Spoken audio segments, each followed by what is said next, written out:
What starts as mockery quickly ends in silence when J.D. Vance delivers a response that no one saw coming. The grand ballroom of the Starlight Plaza Hotel was a vision of elegance. Crystal chandeliers hung from the high ceilings, casting a warm golden glow over the room. Polished floors reflected the soft light, amplifying the splendor of the evening. Rows of tables were adorned with pristine white linens, delicate floral centerpieces, and flickering candles, their flames dancing in the gentle breeze from the air conditioning. A string quartet played softly in the corner, their harmonious melodies filling the space with an understated yet sophisticated ambience. The annual charity gala had become a cornerstone event for the city's elite, drawing together business magnates, Hollywood celebrities, and prominent figures from the media and political world. They mingled in designer gowns and tailored tuxedos, their conversations a low hum of polite laughter in clinking champagne glasses. The purpose of the evening, to raise funds for underprivileged youth, added a sense of gravitas to the festivities. Yet beneath the surface, the event was as much about networking and social clout as it was about philanthropy. Toward the back of the room, seated at an unassuming table, was Vice President J.D. Vance. In contrast to the glitz and glamour around him, Vance appeared almost out of place, not because he lacked sophistication, but because his demeanor exuded a quiet modesty that felt at odds with the boisterous energy of the gala. He wore a sharp navy suit that hinted at his influence, yet he carried himself with an ease that suggested he had no need to flaunt it. J.D. Vance was no stranger to the public eye. From his early days as the best-selling author of a memoir that chronicled his Appalachian upbringing to his rise in politics, he had become a figure both celebrated and criticized. But tonight, there was no fanfare surrounding his presence. He had deliberately chosen a seat far from the spotlight, preferring to observe rather than command attention. His gaze swept the room, taking in the animated exchanges and carefully staged opulence. His expression, calm and contemplative, betrayed no sign of the weight he carried as one of the nation's most prominent leaders. The gala progressed smoothly, with servers moving gracefully between tables, balancing trays of hors d'oeuvres and champagne. Conversations were light-hearted, and the occasional burst of laughter punctuated the gentle hum of the string quartet. The guests, though enjoying the evening, were also acutely aware of the main attraction, the keynote speech. The keynote speaker was a journalist whose reputation preceded them. Known for their razor-sharp wit and incisive commentary, they were both revered and reviled in equal measure. To their admirers, they were a fearless truth-teller, unafraid to tackle difficult topics with a mix of humor and intellect. To their detractors, they were a provocateur who thrived on controversy.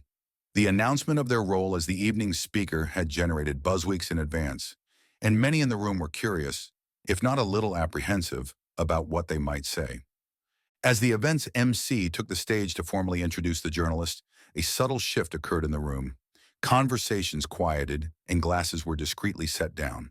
The spotlight on the stage seemed to draw the collective attention of the audience, their anticipation palpable. J.D. Vance, too, leaned back slightly in his chair, his expression unreadable but attentive. The MC's introduction was effusive, painting the journalist as a visionary thinker and a bold voice in modern media. Applause followed as the journalists stepped onto the stage, their confident stride and polished appearance commanding immediate attention. Dressed in a sleek black suit, they exuded charisma, their smile as practiced as it was magnetic. The journalists began with ease, their tone conversational and sprinkled with charm. They opened with a few light-hearted anecdotes about the city's infamous traffic and a humorous mishap from a previous gala. Laughter rippled through the crowd, the tension of anticipation momentarily dissolved. For a brief moment, the event felt routine, a typical gathering of powerful people exchanging pleasantries and polite applause. J.D. Vance, however, remained as still as ever. His focus on the stage never wavered, though his expression betrayed no hint of amusement or unease. Unlike many of the attendees who thrived in the charged atmosphere of high-profile events, Vance seemed perfectly content to remain in the background, an observer rather than a participant. But there was an undercurrent in the room that even the journalist's charm couldn't fully dispel. The audience, though engaged, remained wary. Those familiar with the journalist's style knew that their speeches often carried a sharp edge. Jokes, once disarming, could quickly transform into critiques that cut too close to the bone. It was a balancing act, one that had earned the journalist both acclaim and infamy. For J.D. Vance, the evening thus far had been predictable. He had attended countless events like this one, where speeches veered between the inspirational and the provocative.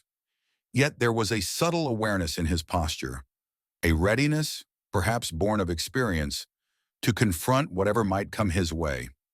As the journalist's speech continued, the room remained attentive but unsettled, the laughter fading slightly with each passing minute.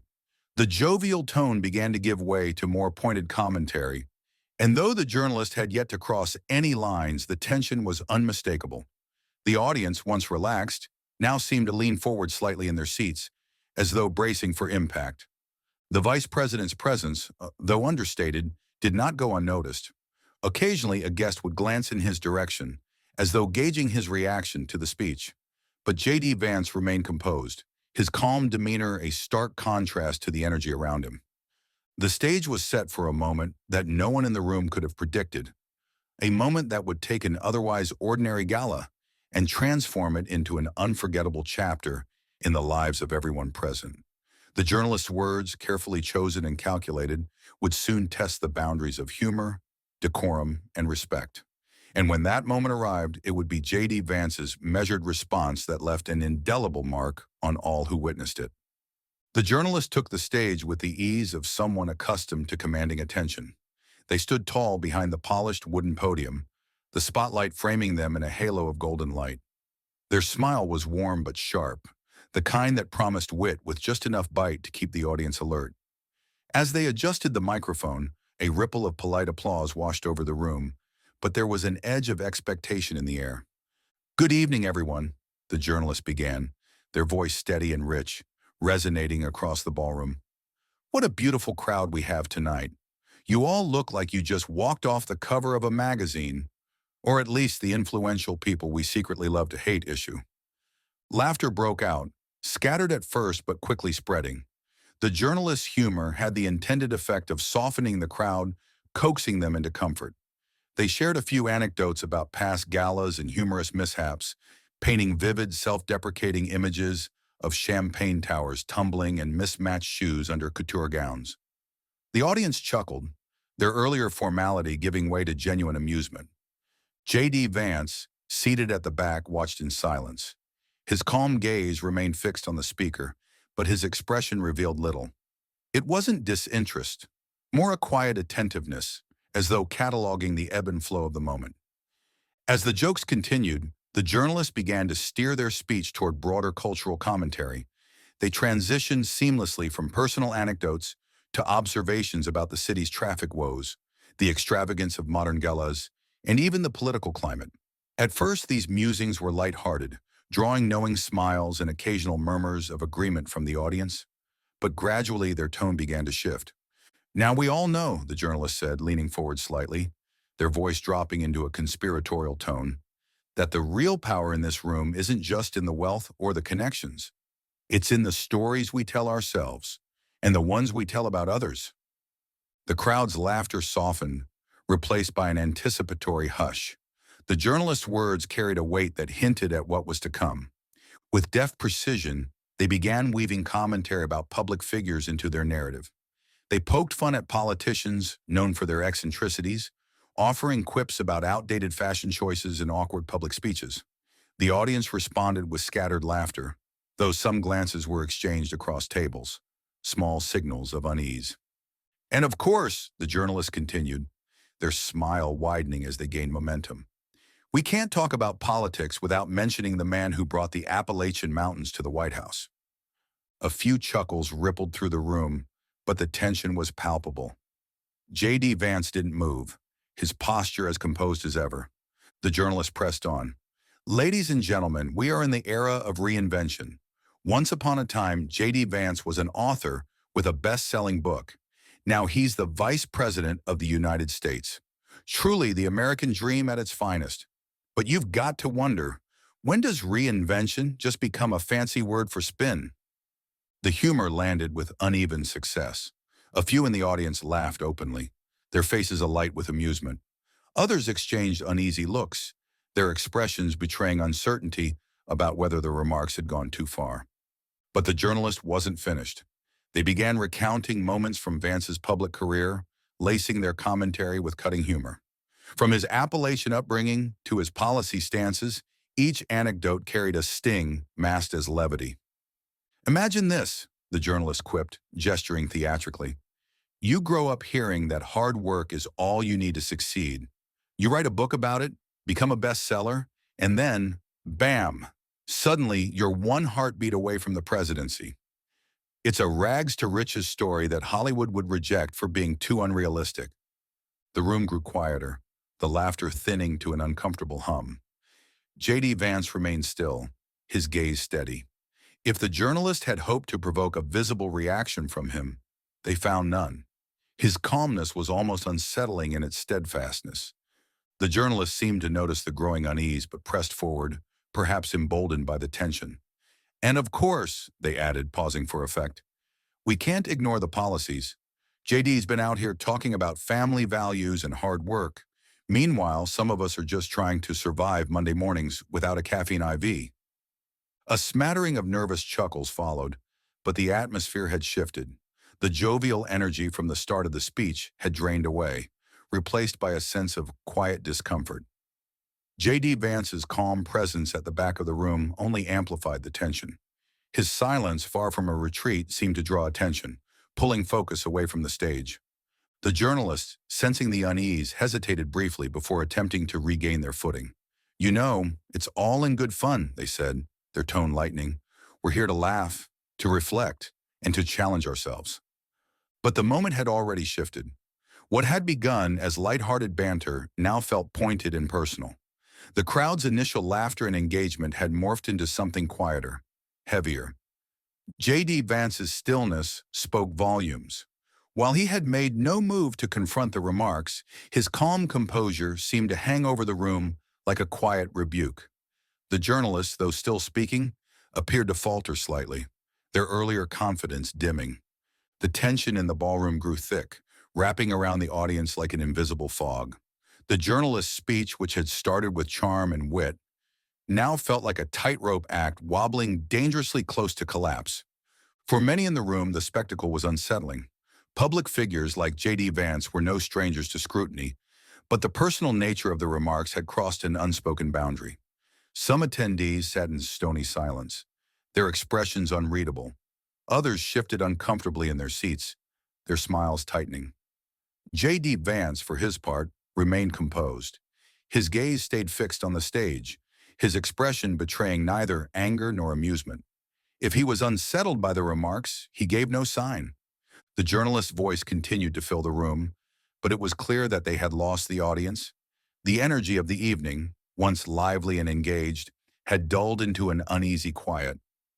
The journalist's attempts to recapture the crowd's favor only seemed to deepen the discomfort. And then as the journalist launched into another pointed remark, the room seemed to hold its collective breath.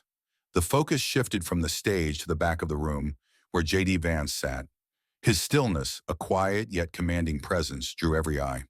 The tension was electric, the air heavy with anticipation.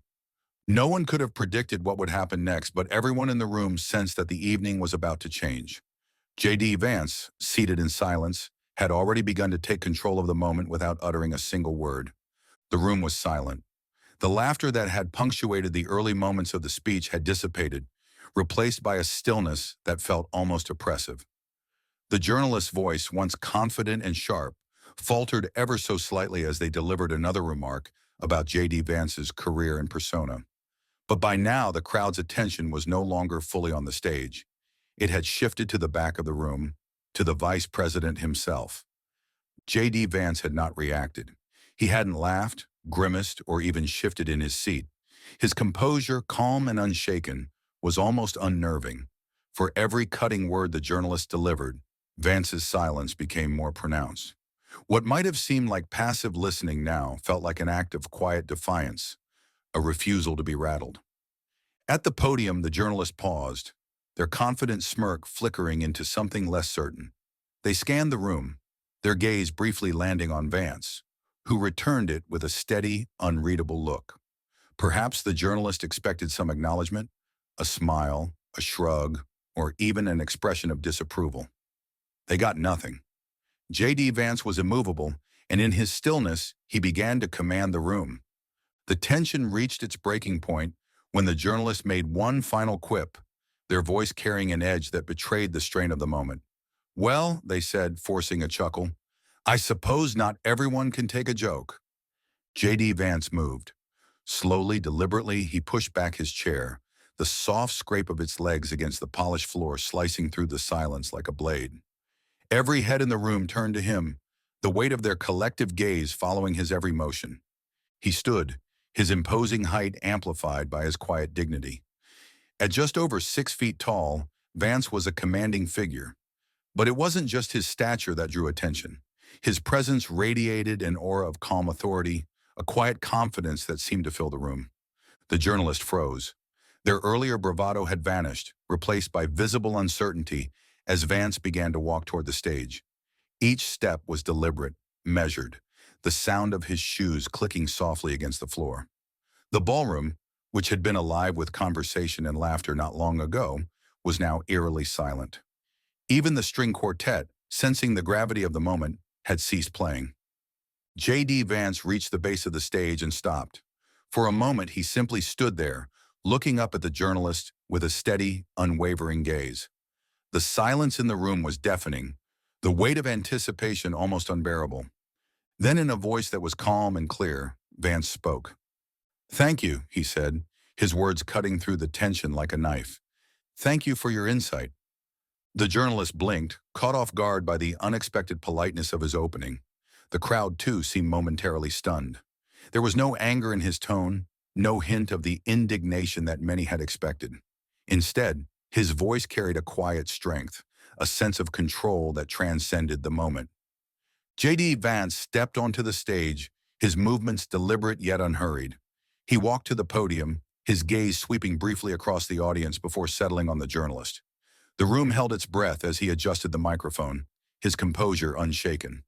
"I've grown up," he began, his voice steady and deliberate, "watching people make assumptions about me, my family, and my life. It's something I've come to accept as part of being in the public eye." His words were measured, each one carefully chosen. He wasn't speaking in anger or defense, but in reflection, his tone carrying an air of quiet authority. "But there's something we often forget," he continued, his gaze locking with the journalist. "Behind every headline, every punchline, there's a human being, someone with their own struggles, their own dreams, and their own story." The crowd was captivated. Even those who had chuckled at the earlier jokes now sat motionless, their eyes fixed on Vance. His words carried a weight that seemed to transcend the evening's events, touching on something far deeper and more universal. "You may think you know me because of the things you've read or the stories you've heard," he said, his tone firm but devoid of bitterness. "But the truth is, you don't, and that's okay. Public figures often become symbols, caricatures even. It comes with the territory." The journalist stood motionless, their earlier confidence now a distant memory. J.D. Vance's words weren't an attack. They were a mirror, reflecting the weight of the moment back onto the speaker and the audience alike. "What I've learned," Vance continued, his voice steady, "is that respect doesn't have to be earned. It should be given freely, especially when you don't know someone's story." A ripple of murmurs ran through the crowd, but Vance wasn't finished. He turned slightly, addressing not just the journalist, but the entire room. "We live in a time where it's easy to tear each other down," he said, his voice carrying a quiet conviction. "Words have power. They can hurt or they can heal. They can divide or they can unite. And tonight, I hope we can all remember the choice we have in how we use them." The room was spellbound. J.D. Vance, with his calm demeanor and thoughtful words, had transformed an awkward, tense moment into something profound. He wasn't just responding to a personal slight. He was addressing a larger truth, one that resonated deeply with everyone in the room. Turning back to the journalist, Vance offered a small, almost imperceptible nod. "I hope this gives you something to think about," he said softly, his tone carrying no malice, only a quiet strength. He stepped back from the podium, the sound of his footsteps echoing in the stillness. As he descended the stage and returned to his seat, the audience remained silent, their collective gaze following him. It wasn't until he sat down, his composure as calm as ever, that the room erupted into applause. The first clap was hesitant, coming from somewhere near the front of the room. It cut through the thick silence, a solitary sound echoing in the stillness. Then, as if it had ignited a spark, more applause followed, tentative at first, then spreading like wildfire. Within moments, the entire ballroom erupted into a thunderous standing ovation. Some clapped with genuine admiration, their faces reflecting the profound impact of J.D. Vance's words. Others clapped out of a sense of obligation, eager to break the tension that had gripped the room just moments before. Yet for all the variations in their reasons, the applause was unanimous, a collective acknowledgement of the young leader's poise and the truth in his message. The journalist, still standing at the podium, attempted to muster a smile, but it was clear the moment no longer belonged to them. Their earlier confidence, the charisma they had exuded as they took the stage, had evaporated. They stood awkwardly, gripping the edges of the podium as if for support, their gaze darting between the applauding crowd and J.D. Vance, who now sat back at his table. Vance, for his part, remained composed. He did not rise or bow, nor did he offer any exaggerated gestures to acknowledge the applause. Instead, he gave a polite nod to the crowd, his expression calm and assured, as if to signal that the moment wasn't about him, but about the message he had delivered. This quiet humility only seemed to deepen the audience's admiration. The applause continued, growing louder and more fervent, until it was clear that the energy in the room had entirely shifted. Just minutes earlier, the crowd had been a collection of individuals, their reactions divided between amusement, discomfort, and unease. Now they were united, their collective response a testament to the power of J.D. Vance's words and the quiet strength with which he had delivered them. At last, the applause began to subside. People returned to their seats, though many continued to exchange murmurs of admiration and disbelief. The journalist, clearly flustered, cleared their throat and leaned into the microphone, attempting to salvage the moment. "Well," they said, their voice trembling slightly, "I think we can all agree that was unexpected." A few scattered chuckles emerged from the audience, but the journalist's attempt to regain control of the room fell flat. The crowd's focus had shifted entirely to J.D. Vance, and no amount of charm or wit could reclaim it. Recognizing the futility of continuing, the journalist offered a hasty conclusion to their speech, thanking the audience and the event organizers before stepping down from the stage. They moved quickly to their table, avoiding eye contact with Vance as they passed. The MC returned to the podium, their expression a mixture of awe and slight unease as they tried to steer the event back on track. "Well," they began, their voice carrying a note of levity, "I think it's safe to say we've just witnessed a moment none of us will soon forget." This elicited a warm wave of laughter and applause, easing the lingering tension in the room. The MC quickly transitioned to the next segment of the evening, a live auction, allowing the gala to resume its intended purpose. Yet even as the auctioneer took the stage, the buzz of conversation in the room made it clear that J.D. Vance's words were still the focal point of everyone's thoughts. It didn't take long for the moment to transcend the ballroom. While most attendees had been respectful enough to keep their phones away during Vance's speech, a few discreet recordings had been made. By the time the gala ended, clips of the vice president's response were already circulating on social media. The videos captured the entirety of Vance's remarks, from the deliberate calm with which he rose from his seat to the powerful conclusion of his speech. Within hours, they began to spread across platforms like wildfire. On Twitter, hashtags like Mashir Vance speech and Power Upwards trended nationally. On Instagram, snippets of the speech were reposted by celebrities and influencers who hadn't even been in attendance. TikTok users created montages, overlaying his words with soft piano music and captions like, "Leadership Redefined." Responses to the viral clips were overwhelmingly positive. One tweet shared by a prominent political commentator read, "No matter your politics, you can't deny J.D. Vance showed class and wisdom tonight. This is the kind of leadership we need." Another post, shared by a popular celebrity, stated simply, "Respect. J.D. Vance just reminded us what it means to rise above." The reactions weren't universally favorable, of course. Some critics questioned whether Vance's calm demeanor was calculated, a performance crafted to project moral superiority. Others defended the journalist, arguing that humor, however cutting, was a valid tool for social critique. But even among detractors, there was an unspoken acknowledgement that Vance had handled the moment with an undeniable grace. The journalist, for their part, issued a statement the following morning. Comedy and commentary are powerful tools, but they must be wielded responsibly, the statement read. Last night I crossed a line, and I sincerely apologize to Vice President Vance for my remarks. It was never my intention to hurt or disrespect him. The apology sparked its own wave of debate. Some praised the journalist for their accountability, while others dismissed the statement as damage control. Talk shows, podcasts, and online forums buzzed with discussions dissecting the incident from every angle. Yet amidst the noise, J.D. Vance remained characteristically silent. Those close to him noted that he had returned to his daily schedule without so much as acknowledging the media frenzy. It was a choice that only seemed to amplify the admiration for his response. By refusing to capitalize on the moment, Vance reinforced the authenticity of his words and actions. For many, the evening's events served as more than just a dramatic highlight of the gala. They became a catalyst for deeper conversations about the power of words, the boundaries of humor, and the humanity of public figures. In classrooms and workplaces, Vance's speech was discussed as a case study in leadership and respect.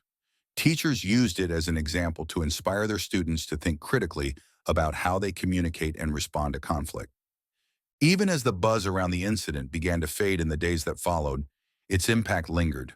The moment had transcended its setting, becoming a symbol of the potential for dignity and empathy to rise above provocation. And for those who had been in that ballroom, it was clear they had witnessed something extraordinary, something they would carry with them long after the applause had ended. As the final echoes of applause faded and the guests began to filter out of the grand ballroom, the weight of the evening lingered in the air. Conversations buzzed at every table, in every hallway, and by the coat check, centering around J.D. Vance's poised and powerful response. It was clear to everyone in attendance that they had witnessed something far more significant than an awkward gala moment. The vice president's calm and dignified words had transformed the night into a lesson that transcended politics, humor, and social divides. By the next morning, the incident had become the talk of the nation. News outlets picked up the story, airing clips of Vance's speech alongside snippets of the journalist's remarks. Major networks debated the ethical boundaries of humor and the humanity of public figures. The journalist's apology was analyzed, dissected, and critiqued by panels of commentators, many questioning whether it was sincere or simply damage control. But it wasn't just the media that was captivated. Across the country, ordinary people engaged in their own discussions about the event. In households, workplaces, and schools, J.D. Vance's response became a flashpoint for conversations about respect, empathy, and the power of restraint. Families gathered around breakfast tables to talk about how words, whether spoken in jest or anger, could deeply affect others. Teachers in classrooms played the clip of Vance's speech, using it as a teaching moment to highlight the importance of dignity and constructive communication. In one middle school classroom in Ohio, Vance's home state, a social studies teacher asked her students what they thought of the speech. A 12-year-old raised his hand and said, "It's like he didn't fight back the way we'd think someone would. He made everyone think instead." The room fell quiet as the teacher nodded, her lesson plan momentarily forgotten. This was the true legacy of the moment, a call for reflection in an age of instant reactions. In a world dominated by outrage, where headlines often prioritize sensationalism over substance, J.D. Vance had chosen to rise above. His response wasn't just a rebuttal to a personal slight, it was a reminder of the humanity that exists behind the caricatures we often see in public figures. For many, the incident brought into focus the dangers of dehumanization. The journalist's jokes, though intended as humor, had crossed a line that illuminated a larger societal issue. It was far too easy to reduce someone to a punchline, to strip them of their individuality in the name of entertainment or political critique. Vance's words served as a powerful counterpoint to this trend, reminding the audience, and by extension, the world, that every person, public or private, carries a story that deserves respect. But the evening's impact didn't end with reflection alone. It also inspired action. Social media, often criticized for its divisiveness, became a platform for connection in the aftermath of the event. Hashtags like "Wash Words Matter" and "Choose Respect" trended alongside clips of the speech. Users shared personal anecdotes about times they had been hurt by careless words or had chosen to respond with kindness instead of anger. The conversation for once felt less about scoring points and more about bridging divides. Prominent figures from across the political spectrum weighed in as well. A well-known liberal commentator tweeted, "You don't have to agree with J.D. Vance's politics to recognize that his response last night was a masterclass in dignity and leadership. We could all learn from this." Meanwhile, a conservative columnist wrote, "Vance didn't just defend himself. He reminded us all of the power of empathy and restraint. A moment like this transcends politics." In the days that followed, the story began to take on a life of its own. Late-night talk shows discussed it with surprising seriousness, pausing their usual satire to reflect on the deeper message.